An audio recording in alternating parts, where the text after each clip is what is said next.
ওয়েদারটা দেখেছেন কি সুন্দর না? খিচুড়ি খেতে ইচ্ছা করছে না? বাইরের বৃষ্টি দেখে তাই একটু খিচুড়ি খেতে ইচ্ছা হলো। তাই চাল ডাল ভালো করে ধুয়ে নিচ্ছি। এখানে মুসুর ডাল মুগ ডাল দুটোই নিয়েছি, নিয়ে ভালো করে ধুয়ে নিলাম, নিয়ে বসিয়ে দিলাম গ্যাসে। এখানে আলু কেটে নিয়েছি, এখানে পেঁয়াজ টমেটো কেটে নিয়েছি। ফুটে গেছে, এবার আলুগুলোকেও দিয়ে দিলাম, দিয়ে একটু নেড়ে নেবো। চাল ডাল সব সিদ্ধ হয়ে গেছে। এখানে হলুদ নুন আর একটু কাঁচা পেঁয়াজ টমেটো দিয়ে ভালো করে একটাকে নেড়ে নেবো। সিদ্ধ হয়ে গেছে। এখানে সম্বরে শুকনো লঙ্কা পেঁয়াজ আর সাদা জিরে ভালো করে ভেজে নিয়েছি, নিয়ে সম্বরটা দিয়ে দিলাম। খিচুড়িতে এরকম লাস্টে একটু সম্বর দিলে খুব ভালো লাগে খেতে।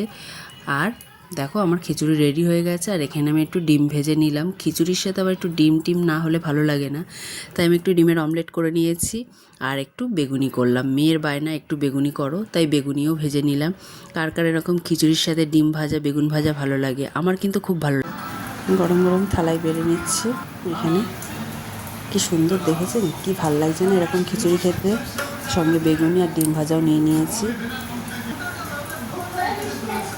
সেই স্বাদ।